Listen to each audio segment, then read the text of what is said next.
მის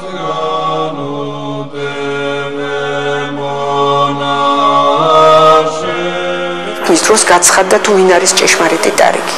და აი ამ ტარიგის გაცხადების ერთ-ერთი ძალიან ძლიერი სათავე არის ისრაელის ეგვიპტიდან გამოსვლის ღამე, როდესაც დაწესდა პასექის ღამე, როდესაც უფალმა, უძილმა მცველმა ისრაელისმა სთხოვა თავის ერს, რომ ეს ერთი ღამე ყოფილიყო მღვიძარებისა მისთვის.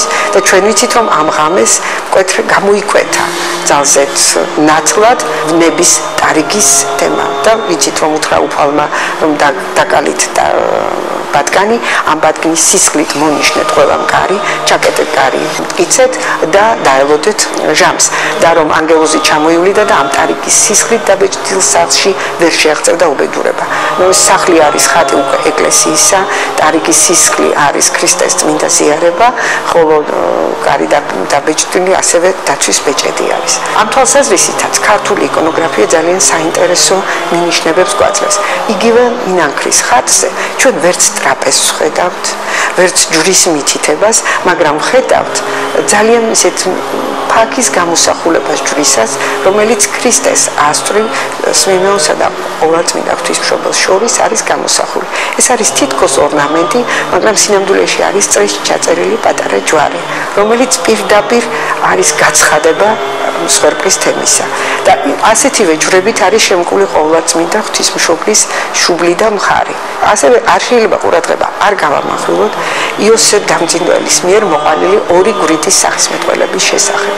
ეს სახისმეტყველება დასაბამს იღებს ისევ ძველი აღთქმის რჯულში, რადგან როდესაც გამოიყვანა უფალმა ისრაელიდან ძალიან მძიმე ფასად გამოიყვანა მან, ანუ ყოველი პირმშო ფარაონიდან დაწყებული ვიდრე ცხოველთა პირველმოგებულიდან ღამეს იქნა მოწყვეტილი, რადგან ამით მინიშნება იყო იმაზე, რომ გამოუსვლელობა ისრაელისა აპრკოლებდა კაცობრიობისათვის ხსნელის, ანუ ჭეშმარიტი პირმშოს მოსვლის ჟამს.